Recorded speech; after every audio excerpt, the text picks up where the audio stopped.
Hello everyone, welcome to English classes by Anita. Students, today I am going to explain lesson number 10 Black Blizzard from class 4 Gulmohar Reader Golden Jubilee Edition. Students, I will read this lesson line wise and explain in Hindi. So be with me and get ready for understanding. Before you read यानी कि पढ़ने से पहले work in pairs जोड़ों में काम करिए. Look at this picture of काली आंधी और ब्लैक स्टॉर्म. यानी कि इस काली आंधी या ब्लैक स्टॉर्म यानी कि काली आंधी यहाँ उसका भी मतलब यही होता है. आप इस पिक्चर में जो काली आंधी को डिस्क्राइब किया गया है यहाँ पे या चित्रित किया गया है आप उसके बारे में डिस्कस करो. It is a violent gusty dust storm that often takes place in northwestern India. It is a violent मतलब होता है आक्रामक यानी कि बहुत ज़्यादा तूफानी. जस्ट यानी कि बहुत तेज़ हवाओं धूल भरी जो आंधी होती है.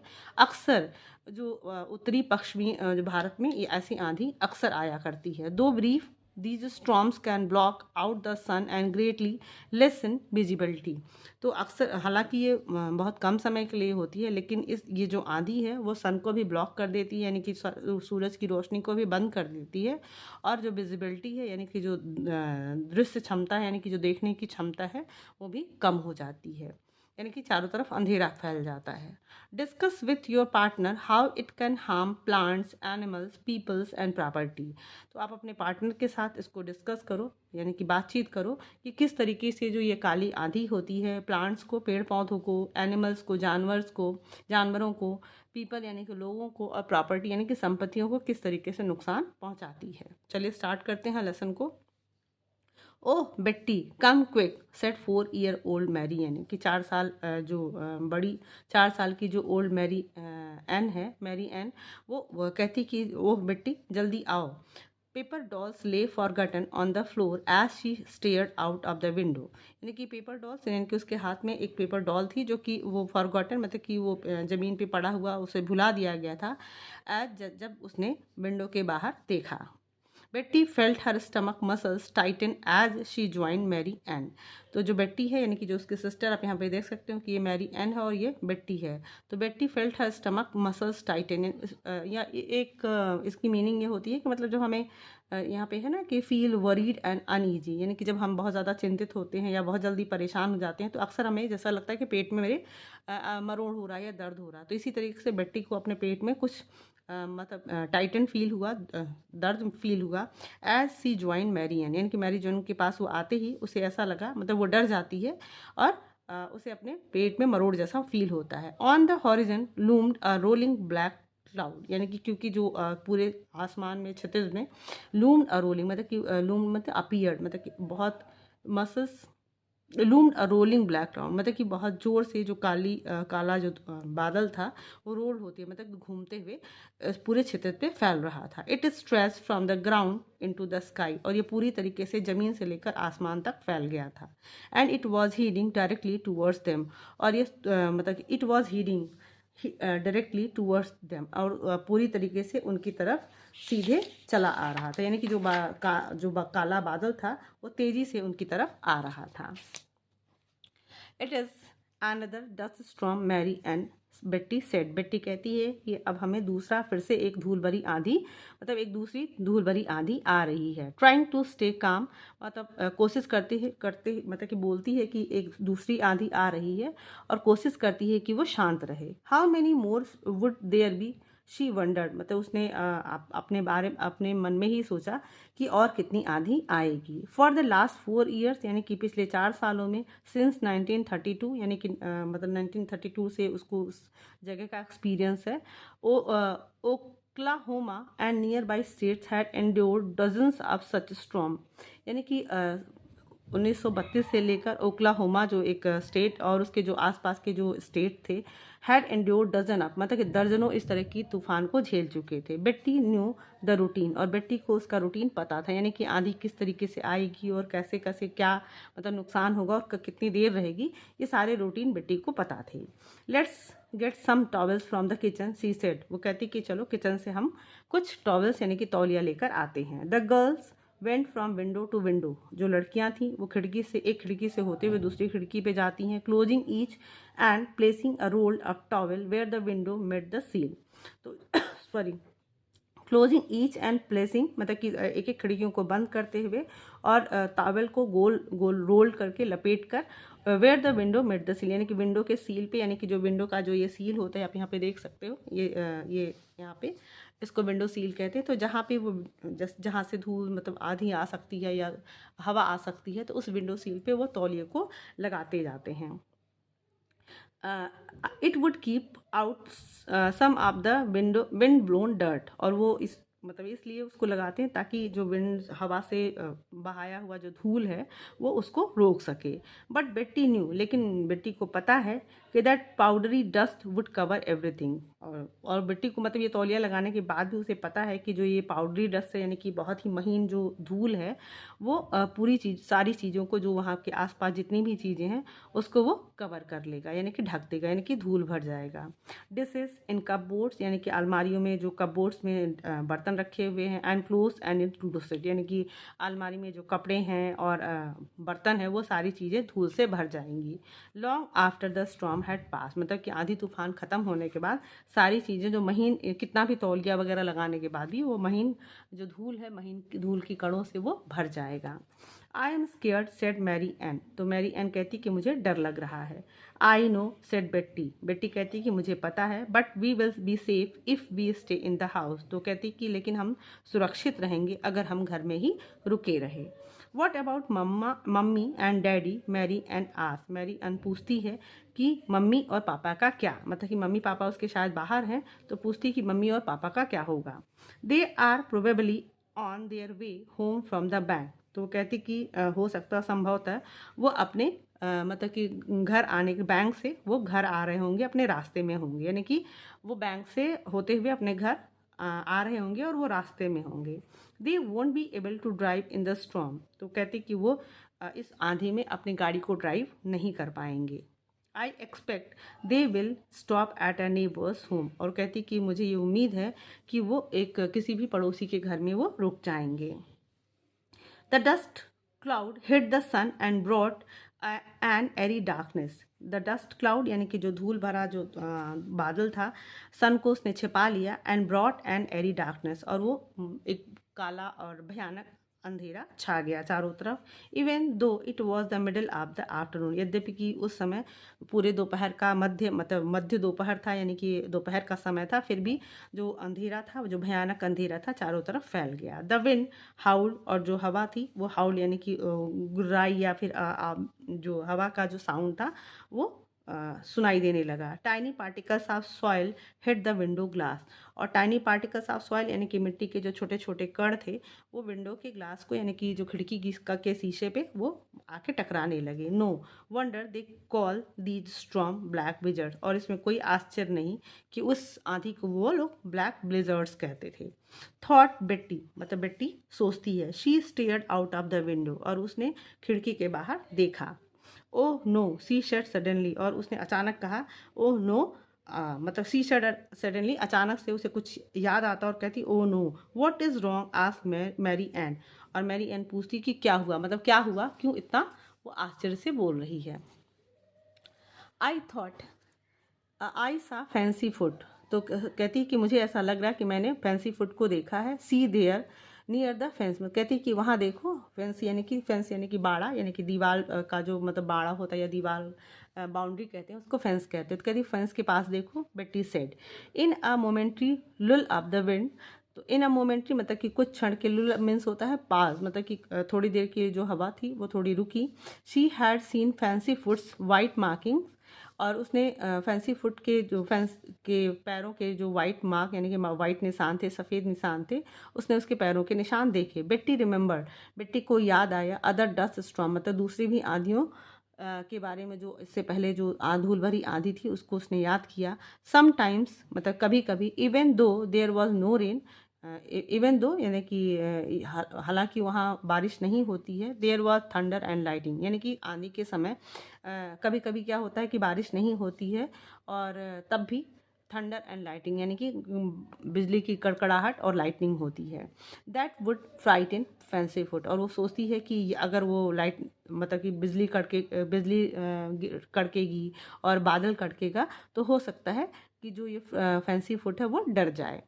Fancy Foot was Betty's scold. और फैंसी फुट कौन है? अब यहाँ पे आप लोग सोच रहे होंगे कि फैंसी फुट कौन है, तो fancy Foot was Betty's scold यानी कि फैंसी फुट बेट्टी का कोल्ट यानी कि घोड़े का बच्चा है। She had seen him being born, और उसने उसे खलिहान में देखा था। She had named him sorry she had seen him being born she had seen him being born, और उसे उसने पैदा होते हुए देखा है। शी हैड नेम्ड हिम, और बेटी ने ही उसको फैंसी फुट का नाम भी दिया था। She had help carry his hay and clean his stall, और शी हैड हेल्प, उसने मतलब कि उसके लिए जो घास फूस है उसको लाने में, और उसके स्टॉल को क्लीन करने में। स्टॉल मतलब शेड होता है जहाँ पे वो या अस्तबल कह सकते हो, जहाँ पे घोड़ा रखता है, तो उसको साफ करने में उसने बेटी ने मदद भी की थी। Fancy foot would stumble around. Fancy foot सोचती है कि फैंसी फुट जो है वो स्टम्बल अराउंड मतलब कि इधर उधर लड़खड़ा रहा होगा। ट्राइंग टू फाइंड शेल्टर, मतलब कोशिश कर रहा है कि वो शेल्टर मतलब किसी पनाह में, शेल्टर में कहीं पे वो छिप जाए। What if he stumble into the dry creek bed and broke a leg. अब वो जो बेटी है वो सोचती है कि क्या होगा अगर वो क्रीक बेड यानी कि छोटी सी नाली वगैरह जिसको कह सकते हैं, कि अगर वो जो सूखी नाली है उसमें वो गिर जाए और अपना पैर तोड़ ले। मतलब उसको उसकी चिंता होती है और वो सोचती है कि कहीं वो तूफान में, कहीं वो नाली में गिर जाए और उसका पैर ना टूट जाए। Suddenly Betty picked up Mary and set her in the rocker, और अचानक से बेट्टी मैरी एन को उठाती है और उसे रॉकर में बैठा देती है। I am going to get Fancy Foot back into the barn, और कहती कि मैं फैंसी फुट को फिर से खलिहान में लेने जा रही हूँ। बेट्टी सेड, बेट्टी ने कहा, you stay in this chair and don't move. उसने कहा कि तुम इसी चेयर पे बैठी रहना, इसी कुर्सी पे बैठी रहना और यहाँ से हिलना मत। Mary Ann nodded seriously, Mary Ann ने बहुत ही गंभीरता से अपना सर नोट किया यानी कि सहमति से हिलाया। Betty put on her old old straw hat and pulled the brim low over her forehead. Betty put her old straw यानी कि उसने जो पुआल से बना हुआ उसने हैट अपने सर पे पहना, and pull the brim low over her, और उसका जो एक किनारा यानी उसको अपने आँख के यानी कि अपने माथे पर उसको खींच लिया। She tied a scarf around it so her nose and mouth were covered, और उसने एक बड़ा सा scarf she tied a scarf, उसने एक स्कार्फ यानी कि कपड़े का मफलर या टुकड़ा, around two so her nose and mouth were covered, उसने अपने चेहरे के चारों तरफ से बांध लिया ताकि उसका जो चेहरा और नाक है वो उससे ढक जाए। In the store room near the kitchen, और बगल में ही जो किचन के बगल में स्टोर रूम था, she found her mother's long clothes line, और उसने मतलब कि बगल के ही रूम में जो स्टोर रूम था किचन के पास में, उसे मदर्स का यानी कि अपनी माँ का जो कपड़े सुखाने वाला रस्सी था उसे मिल गया। She wrapped one end around her wrist and tied it in a knot. She wrapped, उसने उसे लपेटा, ऑन एंड अराउंड मैंने यानी कि उस रस्सी का एक हिस्सा उसने अपने रिस्ट में यानी कि कलाई में उसे लपेटा, and tied it in a knot, और उसने एक गांठ बांधी। Then she plunged into the storm, और उसके बाद वो आंधी में कूद गई। The wind almost wiped the clothes line from her hand, और करीब करीब जो हवा थी मतलब हवा बहुत तेज़ थी, आंधी इतना तेज़ था कि करीब करीब जो जो रस्सी था यानी कि कपड़े सुखाने वाला जो रस्सी था उसके हाथ से ऐसा लगा कि इस आंधी ने उसके हाथ से छीन लिया हो। सैंडी ग्रिट हिट हर फेस, और जो बालू का जो कण था उसके चेहरे को उस पर टकरा रहा था यानी कि उस पर चोट लग रहा था। Betty closed her eyes and groped her way to the porch railing, और बेटी ने अपने आंखें बंद कर ली। एंड ग्रॉप मीन्स होता है felt with her hands because she could not see, मतलब कि उसको टटोलते हुए, ग्रॉप मतलब कि टटोलते हुए अपने रास्ते को आगे बढ़ने लगी। पोर्च रेलिंग तक वो गई, यानी कि पोर्च आपने देखा ना कि घर के बाहर जो एक खुला सा हिस्सा होता है तो उस पोर्च रेलिंग तक गई। Bracing her self against the wind, और अपने आप को ढकेलते हुए, मतलब कि जब आंधी होती है तो हम उसमें चल नहीं पाते, तो अपने आप को ब्रेसिंग हर सेल्फ मतलब कि अपने आप को हवा के अगेंस्ट ढकेलते हुए वो आगे बढ़ने लगी। शी ट्रस्ड अलॉन्ग द हाउस, और वो घर से मतलब शी ट्रस्ड अलॉन्ग द यानी कि घर को से होते हुए यानी कि घर को पकड़े यानी कि घर के आसपास ही धीरे धीरे आगे बढ़ने लगी। Then turn left to follow the fence, और वो फिर बाएं मुड़ गई ताकि वो फेंस यानी कि जो दीवार था या बाड़ा था वहाँ तक वो जा सके। द फेंस एंडेड, और अब जो दीवार थी वो ख़त्म हो गई थी। नो फैंसी फुट, लेकिन उसे फैंसी फुट वहाँ कहीं दिखा नहीं। Betty could not see more than a few yards in the swirling blackness. अब बेट्टी को बिल्कुल भी मतलब कुछ गज की दूरी पर भी उसे कुछ भी उस स्विलिंग जो ब्लैकनेस था, यानी कि चारों तरफ जो फैला हुआ अंधेरा था, उसमें कुछ भी दिखाई मतलब कुछ गज तक ही दिखाई दे रहा था, उसे आगे और कुछ दिखाई नहीं दे रहा था।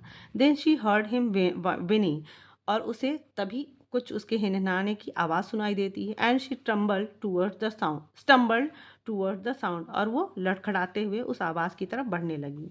फैंसी फुट बेट्टी कॉल्ड, बेट्टी उसे बुलाती है। फैंसी फुट मतलब उसे आवाज़ लगाती है।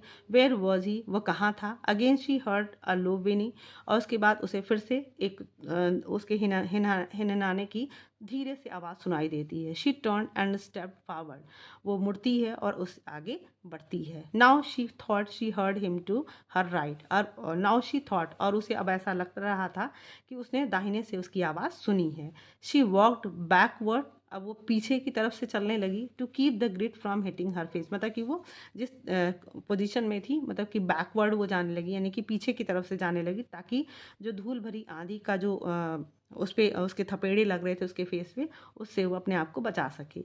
May be the wind is playing trick, उसको ऐसा लगा जैसे कि हवा शायद उसके साथ कुछ मजाक कर रही हो। शी थॉट, उसने सोचा, maybe I did not really see or hear him, तो उसको ऐसा लगा कि जैसे हवा उसके साथ मजाक कर रही हो, शायद उसने रियली सी मतलब कि उससे वास्तव में उसने जो उसका कोल्ड है उसने उसे देखा ही ना हो, या उसने उसको सुना ही ना हो।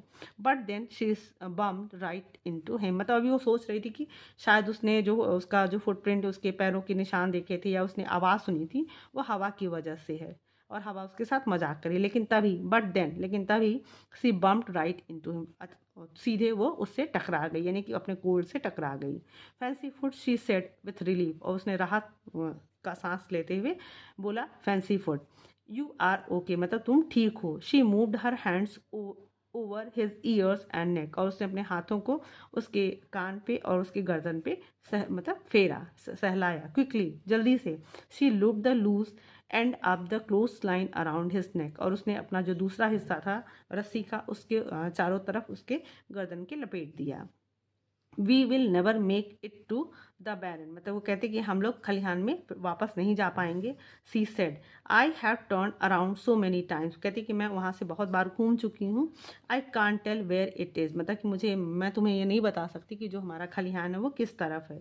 You are coming home with me, मतलब कि उसे लगा कि मैं इससे कोल्ड को खलिहान में नहीं ले जा पाऊंगी, और कोल्ड से कहती कि मैं तुम्हें खलिहान तक नहीं ले जा पाऊंगी, क्योंकि मैं बहुत देर तक मैंने बहुत बार वहाँ जाने की कोशिश की, लेकिन मैं वहाँ जा नहीं पाई। आई कान टेल वेयर इट इज़, और मैं तुम्हें बता भी नहीं पा रही हूँ कि वो कहाँ पर है। You are coming home with me, और तुम मेरे साथ घर आ रहे हो, मतलब कि मैं उस कोल्ड को अपने घर लेकर जा रही है। स्लोली, धीरे धीरे, Betty led fancy food towards the house, धीरे धीरे वो फैंसी फूड को अपने घर की तरफ लेकर जाती है। अब 2 steps and we will be safe, कहती कि और 2 सीढ़ी और ऊपर, और हम लोग सुरक्षित हो जाएंगे। कम ऑन बॉय, मतलब कि बच्चे आओ। बेट्टी को एक coaxed she as she pulled him into the house. Coax मतलब होता है कि उसको फुसलाना या बहलाना, मतलब कि उस बच्चे को फुसलाते हुए, पैम्पर करते हुए कहती कि बस 2 सीढ़ी और ऊपर आओ और हम लोग सुरक्षित हो जाएंगे। And she pulled him into the house, और उसको खींच कर वो घर के अंदर ले गई। ऑल से, अब सारे, said Betty to surprise Mary Ann, said Betty to a surprise Mary Ann, और मैरी एन को देखते हुए बहुत ही आश्चर्य के साथ वो कहती कि आप सब सुरक्षित हैं। We will put him in the store room until the storm is over, कहती कि अब इसको हम लोग स्टोर रूम में यानी रखेंगे जब तक कि आंधी खत्म नहीं हो जाती है। The storm continue to blow us as Betty made supper. The storm continued, मतलब कि जो आंधी लगातार चलती रही, हवा तेज चलती रही, जब तक कि बेटी ने कुछ रात का खाना बना नहीं लिया। She slice bread and cheese herself and Mary Ann, तो उसने कुछ ब्रेड और उस पर उसने चीज़ को स्लाइस किया अपने लिए और मैरी एन के लिए। And found an apple for fancy food, और एक उसे सेब मिला फैंसी फूड को देने के लिए। Then she dragged daddy's chair to the store room, और उसने फिर से डैडी का जो पापा का उसका चेयर था उसे खींचते हुए स्टोर रूम के पास लेकर आई। Come on Mary Ann, I will read aloud your favorite story and also keep an eye on fancy food at the same time, Betty said. Betty ने कहा कि come on Marian, मतलब कि Marrion चलो, मैं तुम्हारी जो मनपसंद कहानी है उसे ज़ोर ज़ोर से पढ़ूंगी और मैं उसी समय फैंसी फूड पे भी नज़र रखूंगी. Soon the Mary Ann was asleep, और जल्दी ही जो मैरी एन थी वो सो गई. Betty notice that the wind was not as strong as it had been. तो बेट्टी ने नोटिस किया, मतलब कि ये उसने देखा बाहर कि जो हवा थी अब उतनी ज़्यादा स्ट्रॉन्ग नहीं थी, बहुत ज़्यादा अब बहुत तेज़ नहीं चल रही थी जो जैसा कि पहले हो चुका था. Then she too fall asleep, और उसके बाद वो भी सो गई. आई ओगा मतलब एक साउंड आता है. बेट्टी सैट अप, बेट्टी बैठ गई. वाइड अवेक मतलब कि फिर से जग गई. Then she heard it again, और उसने फिर से दोबारा इसे सुना. आई ओगा मतलब आई ओगा, उसने फिर से वो साउंड सुना. What is it Mary Ann आज, मैरी एन ने पूछा कि क्या है, मतलब ये साउंड क्या है. Our car they are home, मतलब कहती कि हमारी कार है और वो लोग घर आ गए. बेट्टी आंसर, बेट्टी ने उत्तर दिया. They race to the front door, और वो दौड़ते हुए सामने के दरवाजे पे गए. A hazy rising sun shone on the dirt piled against the house, और हैजी राइजिंग यानी कि जो उगता हुआ जो सूरज था, चमकीला सूरज था, जो dirt piled against the house यानी कि घर के बाहर जो धूल का जो गुबार था या पाइल था या ढेर था, उस पर सूरज चमक रहा था. Are you all right mommy and daddy asked as they hugged and kissed the girls. जब वो लड़कियों को मतलब मम्मी डैडी जब लड़कियों को किस कर रहे थे और उन्हें गले लगा रहे थे, तो उन्होंने पूछा कि क्या तुम लोग ठीक हो. We are passing Schooler's farm when the storm hit. तो कहते वो लोग बताते हैं कि हम लोग स्कूलर्स के खेतों की तरफ से गुजर रहे थे, फार्म हाउस की तरफ से गुजर रहे थे जब आंधी आई. And had to stay there overnight, और हमें वहाँ पर पूरी रात रुकना पड़ा. वी वर सो वरीड, हम लोग बहुत चिंतित थे. Thank goodness you are all right said daddy. Daddy ने कहा कि भगवान का धन्यवाद है कि तुम सब लोग ठीक हो. ही लुक्ड अनईजली एट बेट्टी, और उन्होंने बेट्टी को बहुत ही मतलब अनईजली मतलब कि बहुत परेशान होते हुए बेट्टी को की तरफ देखा. I saw the barn door was open, उन्होंने कहा कि जो खलिहान का दरवाज़ा है वो खुला था. I am afraid we many may find fancy food got out of the barn and. तो वो कहता है कि मुझे आई एम अफ्रेड मतलब मुझे डर है कि we may find fancy food got out, मतलब कि जो फैंसी फूड था शायद उस खलिहान से निकल गया होगा और कहीं चला गया होगा. He stopped as Mary Ann Betty giggle, मतलब कि वो अभी अपनी बात कह ही रहे थे कि वो बहुत परेशान है क्योंकि जो खलिहान का दरवाज़ा था वो खुला था और शायद फैंसी फूड कहीं चला गया है. लेकिन वो कहते कहते रुक जाते हैं जब मैरी एन को और बेट्टी को हंसते हुए देखते हैं. He did get out of the barn, मतलब कि वो बैरन से चला गया था.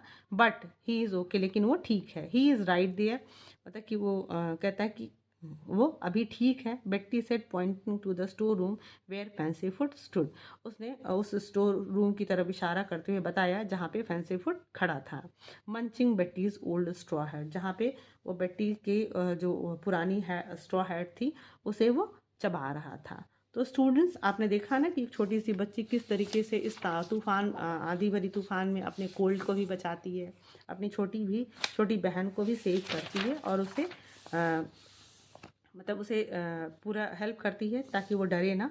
तो स्टूडेंट्स, आपने देखा कि जब भी कोई इस तरीके का सिचुएशन हो, मुश्किल समय हो, तो हमें बहुत धैर्य से पेशेंस से काम लेना चाहिए और हमें डरना नहीं चाहिए. तो स्टूडेंट्स, आई होप आपको ये लेसन बहुत अच्छे से समझ में आया होगा. So if you like the explanation, do share with your friends, and if you are new on my channel, please like and subscribe, and very thank you for watching.